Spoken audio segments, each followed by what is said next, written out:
अस्सलाम वालेकुम viewers, welcome to my YouTube channel Ayan knowledge fair with me Fatima Junoon. तो चलते हैं आज के हमारे टॉपिक की तरफ, जिसका नाम है एवोल्यूशन ऑफ इंटरनेशनल सोसाइटी। इसमें हम देखेंगे कि इंटरनेशनल सोसाइटी की एवोल्यूशन कैसे हुई। तो सबसे पहले हम अपने टॉपिक को ब्रेक करते हैं एवोल्यूशन में और इंटरनेशनल सोसाइटी में कि एवोल्यूशन क्या है और इंटरनेशनल सोसाइटी क्या है। तो एवोल्यूशन हम कहते हैं बेसिकली इर्तिका को, कि with the passage of time किसी भी चीज़ के अंदर मॉडिफिकेशंस आती हैं, चेंजेस आती हैं, उसको हम कह रहे होते हैं एवोल्यूशन। जैसे फॉर एग्जांपल एक कोई भी बच्चा है, वो सबसे पहले माँ के पेट में होता है, उसको हम कहते हैं फिटस। उसमें ट्राइमेस्टर्स में उसके अंदर डिफरेंट चेंजेस आ रही होती हैं और फिर आगे चलते चलते वो बेबी बनता है, वो बच्चा बनता है, फिर वो अडल्टहुड में जाता है। इस तरह डिफरेंट एवोल्यूशन से गुजर कर जाता है वो।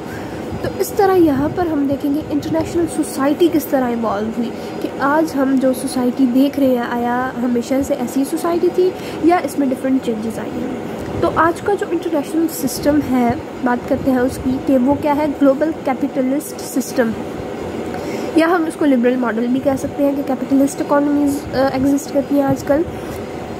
तो इससे पहले लिबरल मॉडल से पहले या ग्लोबल कैपिटलिस्ट सिस्टम से पहले भी बहुत ज़्यादा सोसाइटीज़ होती थी, बहुत ज़्यादा ये form of the economics forms होती थी, जिसमें सोसाइटीज़ एग्जिस्ट करती थी और उनसे चेंज होते होते होते होते होते आज हमारे पास ये सिस्टम हम देख रहे हैं लिबरल मॉडल का, कि इंटरनेशनल सोसाइटीज़ में क्या होता है। अब एवोल्यूशन का हमने देखा कि किस तरह चेंजेस होती हैं with the passage of time, और अब हम देखते हैं कि इंटरनेशनल सोसाइटी क्या है। इंटरनेशनल सोसाइटी बेसिकली वो सोसाइटी है जिसमें नेशंस की कम्युनिटी होती है, स्टेट्स एक दूसरे के साथ इंटरेक्ट कर रही होती है। जैसे किसी भी एरिया में बहुत ज़्यादा लोग अगर रह रहे हैं और वो एक दूसरे के साथ इंटरेक्ट कर रहे हैं, तो वो उस एरिया की या उस जगह की, नेशन की, कंट्री की सोसाइटी बना रहे होते हैं। इस तरह इंटरनेशनल लेवल के ऊपर जो नेशंस होती हैं, वो जब एक दूसरे के साथ इंटरेक्ट कर रही होती हैं, तो वो इंटरनेशनल सोसाइटी बना रही होती है। अब हम देखते हैं कि ये जो इंटरनेशनल सोसाइटी है, इसकी एवोल्यूशन कैसे हुई। उससे पहले हम देखेंगे कि एवोल्यूशन की नेचर क्या है, यानी एवोल्यूशन किस किस तरह से होती है, किस किस किस्म की होती है। तो सबसे पहले आ गया जी लीगल में क्या है कि no other legal system accepted worldwide, only English survive throughout the world. कि कोई भी लीगल सिस्टम वर्ल्ड वाइड वो एक्सेप्ट नहीं हुआ, सिर्फ और सिर्फ जो इंग्लिश था वही सर्वाइव किया थ्रू आउट द वर्ल्ड, क्योंकि इंटरनेशनल सोसाइटी ने इसको एक्सेप्ट किया, सारे के सारे लोगों ने इसको एक्सेप्ट किया और यही जो है वो सर्वाइव किया वर्ल्ड के अंदर। नेक्स्ट आ जाता है जी थियोलॉजिकल, जिसमें हम देखते हैं कि डिफरेंट कैथोलिक्स थे, ज़ायनिस्ट थे, इस्लामिस्ट, ईरानियन रेवोल्यूशन आई, अरब नेशनलिज्म आई, कन्फ्यूशियस आया जो चाइनीज़ का वो है रिलीजियस, जिसको हम कहते हैं रिलीजियसली, ये एक रेवोल्यूशन है। इन सब का रेवोल्यूशन आया, लेकिन कोई भी सिस्टम जो है वो नहीं सस्टेन हुआ वर्ल्ड के अंदर। सिर्फ और सिर्फ सेकुलर सिस्टम को प्रिविलेज मिली, वही सिर्फ और सिर्फ सक्सेस हासिल कर सका इस दुनिया में, क्योंकि जो इस्लामिस्ट जो रिलीजियस सिस्टम था, वो जो था वो सिर्फ और सिर्फ मुस्लिम्स के ऊपर था, जो मुस्लिम अरब कॉन्टिनेंट के ऊपर जो थे उनके ऊपर सिर्फ और सिर्फ एप्लीकेबल था, या जहाँ पर भी मुस्लिम्स रह रहे थे उनके ऊपर। इस तरह कैथलिक जो है वो उनके लोगों के ऊपर था। लेकिन आज के सिस्टम में, आज की वर्ल्ड में सेकुलर सिस्टम, यानी जहाँ पर कोई भी रिलीजन जो है वो नहीं है, जिन स्टेट्स का कोई भी रिलीजन नहीं है, यानी किसी भी रिलीजन की बेस पे वो नहीं बनी, वो सबसे ज़्यादा प्रिवेल कर रही है। जैसे कि इस्लामिक वर्ल्ड में हम टर्की को ही देख लेते हैं कि वो क्या है, आजकल की सेकुलर स्टेट है, and still it is a successful state. Next आ गया जी फिलोसफिकल एवोल्यूशन, कि फिलोसफिकल एवोल्यूशन किस तरह हुई। पहले इस्लामिज़म था, फिर कम्युनिज़म आया, फिर नाजीज़म आया, फिर मार्क्सिज़म आया, फिर फैशिज्म आया, रोमन एम्पायर आई, फ्रेंच रेवोल्यूशन आया। कोई भी जो है वो वर्ल्ड वाइड उसको नहीं मिला, सिर्फ और सिर्फ कैपिटलिज्म जो थी वो इकोनॉमी वो सर्वाइव कर गई यूनिवर्सली। हालांकि ये सारे भी जो थे वो इस्लामिज़म मुस्लिम्स के लिए था, कम्युनिज़म जो है ये भी जो है वो लोगों के लिए था, जिसमें जो राइट टू ओन प्रॉपर्टी वाला हिसाब नहीं था। और ये सारे के सारे सिस्टम्स जो है वो फेल हो गए, इनको यूनिवर्सली ये सर्वाइव नहीं कर सके, जबकि कैपिटलिज्म जो है ये यूनिवर्सली सर्वाइव कर गया। उसके बाद आ गया जी हिस्टोरिकल एवोल्यूशन के हिस्ट्री के अंदर किस तरह इवॉल्व हुई इंटरनेशनल सोसाइटी। सबसे पहले क्या थी जी, स्टोन एज था, फिर स्पार्टा आया, फिर रोमन्स, मुस्लिम, स्पेनिश, फ्रेंच, सोवियत आए। कोई भी जो है वो वर्ल्ड वाइड नहीं पहुंच सका, सिर्फ और सिर्फ या वेस्टर्न्स के, क्योंकि बाज़ाहिर तो ये यही कह रहे होते हैं that it is for all good, but इसलिए ये जो है वो इंटरनेशनल सोसाइटी के अंदर ये वाला सिस्टम बहुत ज़्यादा प्रीवेल किया। उसके बाद हम आते हैं एवोल्यूशनरी फेजेस के ऊपर कि किस तरह जो है वो इंटरनेशनल सोसाइटी इवॉल्व हुई with the passage of time. तो सबसे पहली फेज़ है जी एंशियंट और मेडिवल सिस्टम के। एंशियंट और मेडिवल सिस्टम के अंदर क्या होता था कि सिटी स्टेट्स थी, पहले सिटी स्टेट्स होती थी, एम्पायर्स होती थी, किंगडम्स होती थी, ये एक दूसरे के साथ अलायंस बनाती थी, एक दूसरे के साथ रिलेशंस बिल्डअप करती थी, डिप्लोमेसी कंडक्ट करती। डिप्लोमेसी कहते हैं द आर्ट ऑफ नेगोशिएशन, यानी नेगोशिएशंस जो है वो ये एक दूसरे के साथ कंडक्ट करती थी, बातचीत करती थी डिफरेंट मसाइल के ऊपर। फिर मेडिवल टाइम्स आया, उसमें जो है वो रिलेशंस इन्फ्लुएंस हुए रिलीजन से और फ्यूडलिज्म से। यानी इस एज में जो इस्लामिक स्टेट्स थी, most of the Islamic states और कैथलिक चर्च वगैरह ने रूल किया था इस स्टेज के अंदर, इस टाइम पीरियड के अंदर। उसके बाद आ गया जी वेस्टफेलियन फेज़। वेस्टफेलियन फेज़ जो है वो इसको हम ये ट्रीटी ऑफ वेस्टफेलिया की वजह से इसको वेस्टफेलियन फेज़ कहा गया, क्योंकि ये भी बहुत ज़्यादा एक मार्केबल इवेंट है हिस्ट्री के अंदर, जिसने बहुत ज़्यादा बड़ी चेंजेस लाई थी।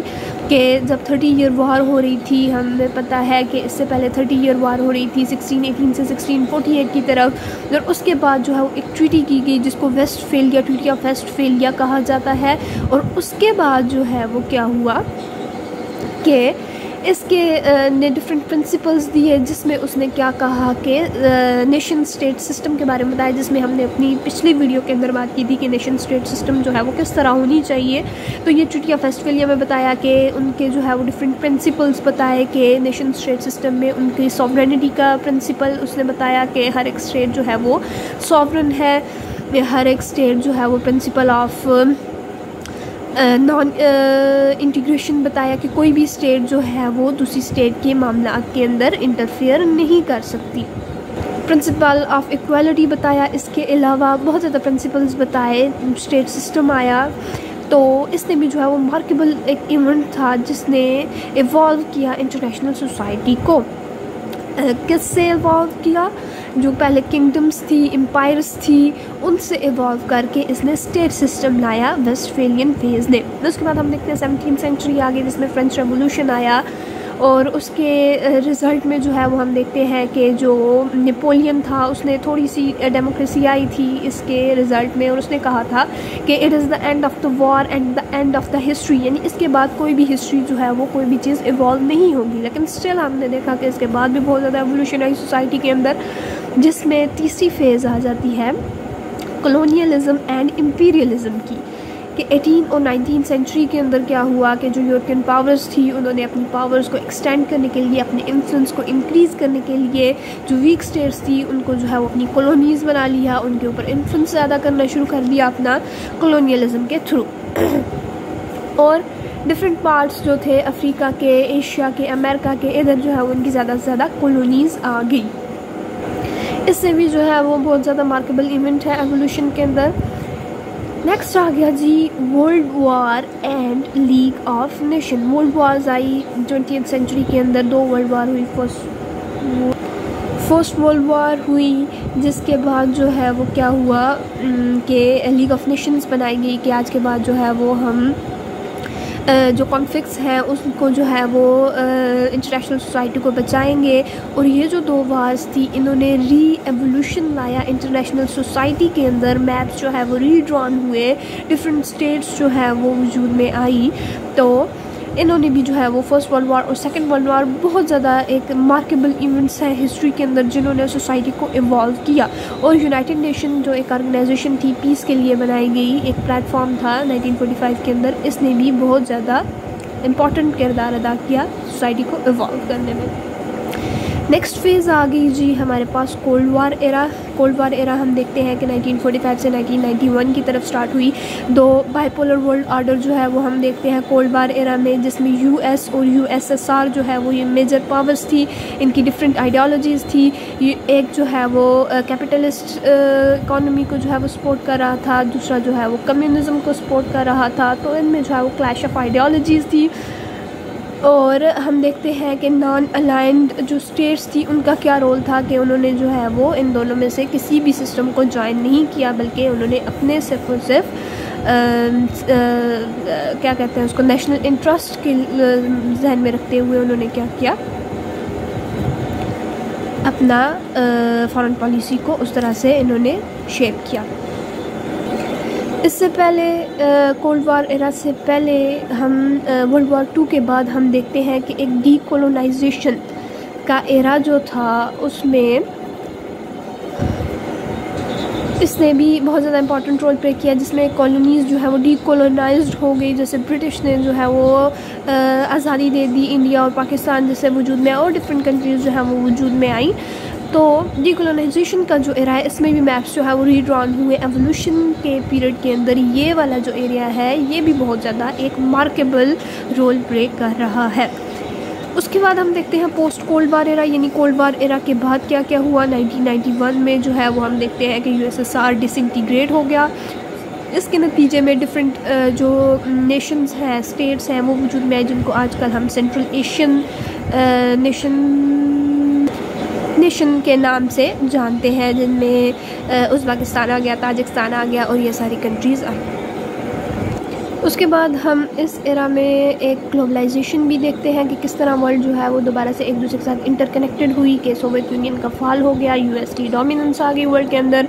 वर्ल्ड जो है वो बाइपोलर से यूनिपोलर की तरफ चेंज हो गई।